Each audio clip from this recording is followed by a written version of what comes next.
O Bitcoin, que estava ali há algum tempo esquecido, perto dos $60.000, teve uma explosão de preço nos últimos 3 dias e chegou a uma alta de quase $80.000. Foi uma valorização de basicamente 22% em 3 dias. E muita gente está coçando a cabeça e se questionando o que aconteceu para justificar uma valorização desse montante e o ativo que estava morto aparentemente ressurgiu das cinzas. Vou compartilhar um pouco a minha percepção do que está acontecendo. Primeiro ponto que vale reforçar: o Bitcoin nunca esteve morto e estava sim naqueles ciclos de volatilidade que, para ser bem sincero, não dá nem para decretar como finalizado, mas o fato é que um ativo que chegou a valer 1 centavo e foi a uma máxima de $126.000 está num movimento de ascensão, de adoção global, e isso não acontece numa linha reta, acontece com idas e vindas. A gente bateu em outubro do ano passado uma alta histórica e foi até os $58.000. Passamos algumas semanas, quase mês, negociando na faixa de $60, $65.000.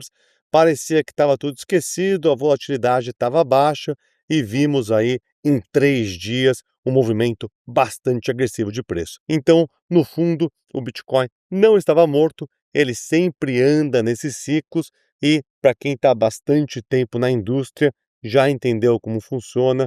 O Bitcoin passa a maior parte do tempo lateralizando, de lado, bastante chato em termos de performance, e num período muito curto tem movimentos bruscos de valorização, e a gente acabou de ver um deles. O que justificou esse movimento?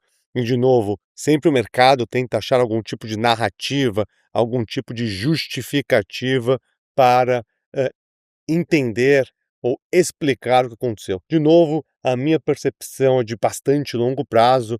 O Bitcoin está aí como a única solução num mundo de moedas fiduciárias e governos extremamente endividados, e o Bitcoin é uma moeda digital, descentralizada, que ninguém está no controle e ainda é uma moeda, uma classe de ativos bastante pequena. Tem aí agora, nos preços mais recentes, um valor total, um market cap de basicamente 1,5 trilhões de dólares, num pool global de basicamente 800, 900 trilhões de dólares. Ou seja, o Bitcoin é pequenininho, não representa nada ainda e tem um potencial muito grande de valorização futura, porque o sistema fiduciário como todo, o sistema financeiro global, tem problemas estruturais. Dito isso, a narrativa é sempre a mesma, mas pensando de forma um pouco mais específica, nos últimos 3 dias, o que pode ter justificado um movimento tão brusco de preço? Aconteceram alguns eventos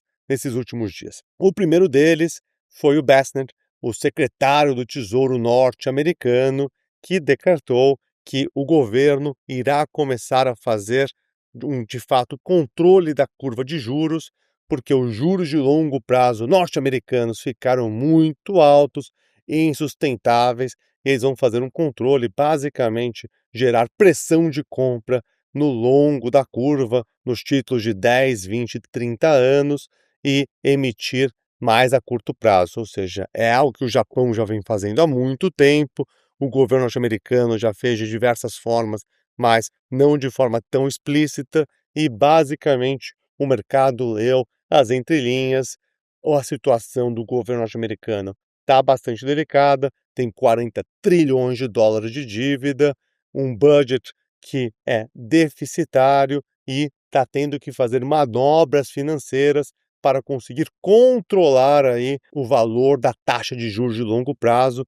Basicamente, o mercado leu como impressão de papel, o governo não consegue controlar, vai ter que imprimir mais papel, o que gera inflação e ativos escassos, ativos tal qual o Bitcoin, imóveis, ouro, esses ativos reais tendem a se valorizar em um momento no qual o dólar é abundante. So we're going to increase the size of the buyback.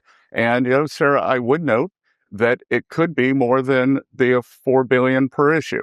Então esse foi um fato, é muito mais narrativa do que efetivamente fluxo de mais dinheiro. Foi um anúncio pequeno, eles estão falando de 4 bilhões de dólares, não faz a menor cócega, mas a narrativa é, é o que o mercado a princípio estava lendo. Teve também um outro evento, o Trump recebeu aí líderes da indústria, inclusive alguns dos nossos investidores estavam lá participando presencialmente na Casa Branca de mais uma reunião aí orquestrada pelo Trump para falar de que os Estados Unidos irão se tornar aí uma potência mundial dos ativos digitais, do Bitcoin, e que o governo irá fazer de tudo para promover essa revolução lá nos Estados Unidos e, inclusive, comprar Bitcoin diretamente para o Tesouro norte-americano. De novo, uma promessa já meio antiga, ele já vem falando isso desde a campanha lá no final de 2024, falou bastante quando assumiu o mandato dele no comecinho de 2025, nada efetivamente ou que tenha impacto real foi visto nesse sentido, então não sei se o mercado considera realmente que essa é agora uma promessa verdadeira e está aí colocando um pouco mais de fé no governo norte-americano, mas é fato que aconteceu esse evento na terça-feira e desde então o mercado andou bastante. I established the United States Strategic Bitcoin Reserve, making Bitcoin a permanent asset of the United States Treasury, which has turned out incredibly well. O que mais acabou acontecendo? Nós tivemos um flow, um fluxo muito grande dos ETFs de Bitcoin, principalmente o da BlackRock. Acho que teve aí quase 1,5 bilhões de dólares de fluxo de entrada de capital, ou seja, institucionais, varejo, começaram a alocar novamente. Tem, obviamente, diversos tipos de estratégias que seguem momento, então, quando começa a andar, traz aí mais volume. Teve, obviamente, um fato importante.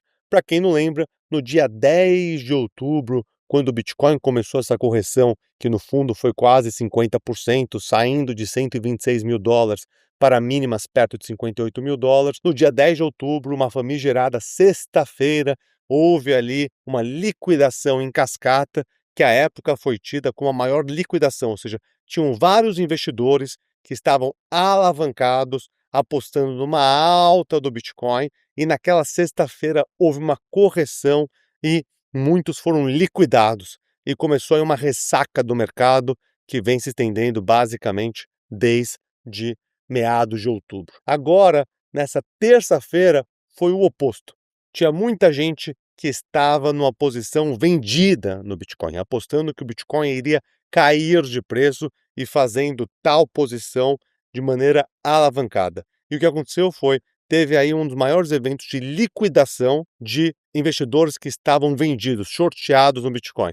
Ou seja, basicamente o movimento oposto do que aconteceu lá no 10 de outubro, agora com movimento de alta, e quem estava apostando na queda acabou se dando mal. Então, teve esse movimento estrutural também, e isso gera consequências no mercado, porque tem gente que tem que rebalancear portfólio, e alguns desses movimentos de rebalanceamento geram mais compra, então é um pouco técnico, não vou chegar no assunto, mas também aconteceu esse movimento. E por fim, começamos a ver aí grandes nomes do mercado que têm bastante respeito, fazendo declarações a favor do Bitcoin. O mais recente foi o próprio Ray Dalio, trabalhei com o Ray lá na Bridgewater há um tempo atrás. À época ele era bastante cético com o Bitcoin, ele já declarou algumas posições mais favoráveis, a gente já viu um balanço, ele a favor, ele contra, mas saiu hoje que ele está aí falando que não dá mais para você investir em títulos de governo, títulos públicos de longo prazo, porque a situação fiscal desses governos se tornaram insustentáveis, então investidores deveriam alocar em ativos reais escassos, tal qual o ouro e Bitcoin.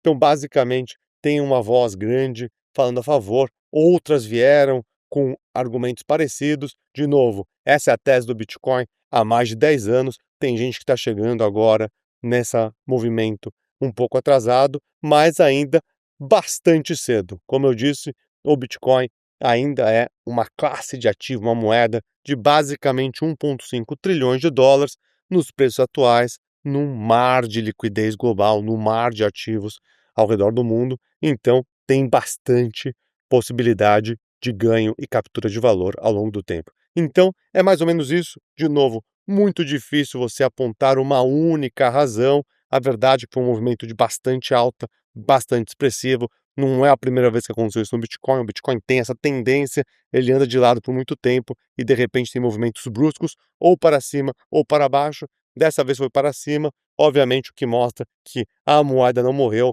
que ainda tem muita gente olhando, tem muita gente investindo e esse movimento de adoção global só está começando.